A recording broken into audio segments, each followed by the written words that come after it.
আমার আর একটা প্রশ্ন আছে, আপনি কি বাঙালি পাত্রবাবু নাকি আপনি ওড়িশা? সো পাত্রা, আমার এটা সবসময় মনে হতো পাত্রা মানেটা কি, সম্বিত পাত্রার মতো আর কি। হ্যাঁ correct. So coming back to that story, so আমি যখন মিস্টার চ্যাটার্জি সম্পর্কে জানতে পারলাম, তখন আমার প্রথম যে কথাটা মাথায় স্ট্রাইক করলো সেটা এইটা, যে একজন বাঙালি সে এরকম একটা এত বড় তার একটা ব্যবসায়িক সাফল্য, এটা আমরা কেউ জানি না। এবং আমি প্রতিনিয়ত এটা ফেস করি যেহেতু কলকাতার বাইরে থাকি। Bengalis are not cut out for the business. They are from the creative world. They have very big and good intellect and all, but पैसा कैसे बनाते हैं वो तो Bengalis they don't know. But it's a wrong thing. History doesn't say that. History বলছে বাঙালিরা ব্যবসায়িক দিক থেকে অনেক কিছু পাইনিয়ার, কিন্তু somewhere down the lane হয়তো আমরা সেটা কোথাও হয়তো একটু হারিয়েছি। আপনি কিন্তু কিছু অফেন্সিভ নেবেন না, আমি একটু বাঙালিদের নিয়ে বলছি। সো সো তো আমরা স্টুটগার্টে এই শোটা করতে গেছিলাম, এবং পূর্ণেন্দু বাবুর সঙ্গে আমার প্রথম ওই শোতে দেখা, উনি ছিলেন, শোটা দেখেছিলেন।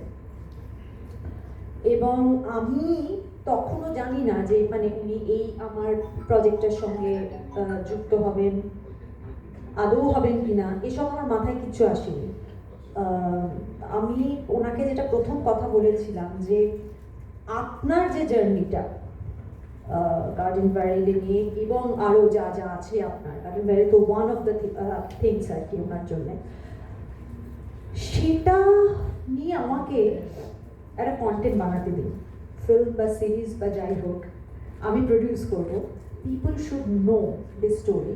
এটা খুব মোটিভেট করবে স্পেশালি বাঙালিদের, যে ব্যবসার ক্ষেত্রে ভাবা বা সেটাকে সিরিয়াসলি দেখায়। আমরাও পেরেছি, আমরাও আছি, আমরা থাকবো, বাঙালিরা পারে, এই মোটিভেশনাল স্টোরিটা দরকার আছে।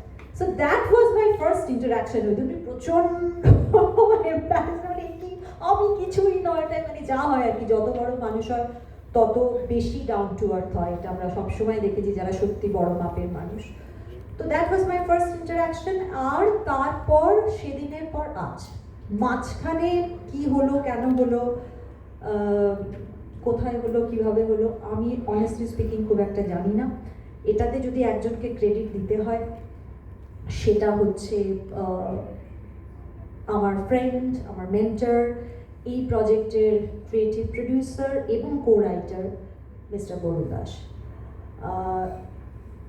তো এই হচ্ছে স্টোরি। আর একটা জিনিস আমি জানাতে চাই যে মাই নেম ইজ জানের জন্মটা খুব একটা ডিফিকাল্ট সময় ঘটেছিল। সেটা হচ্ছে কোভিডের সেকেন্ড ওয়েভ।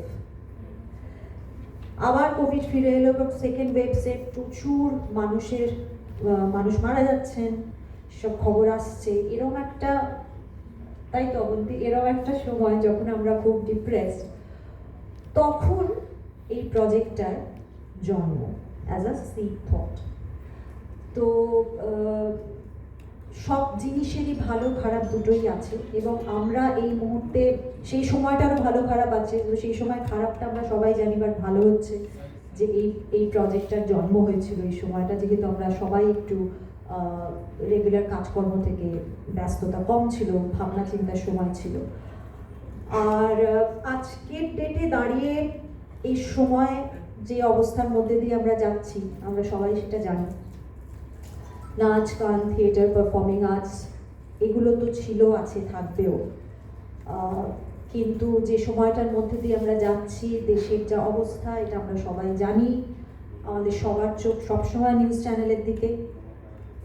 এবং আমার আবারও যে এই মুহূর্তে দাঁড়িয়ে একটা জিনিসই মনে হচ্ছে যে proud to be an Indian. The way I am very proud to be a Bengali, I am very proud to be an Indian. The way our Indian army is handling the situation and all the decision makers. So I am really, really very proud. আমার দৃঢ় বিশ্বাস যে এই সময়টারও যেভাবে আমরা কোভিডকে face করেছি, আমরা পেরিয়ে এসেছি, আমরা সবাই আজকে এখানে আছি যারা সবাই কোভিডটাকে পেরিয়ে এসেছি, সেরকম এই খারাপ সময়টাও আমরা পেরিয়ে আসবো, এবং ভালো সময় আমাদের জন্য নিশ্চয়ই অপেক্ষা করছে। আর আমার মনে হয় না সেরকম কিছু বলার আছে আমার তরফ থেকে, আপনাদের যদি কিছু কোনো প্রশ্ন থাকে।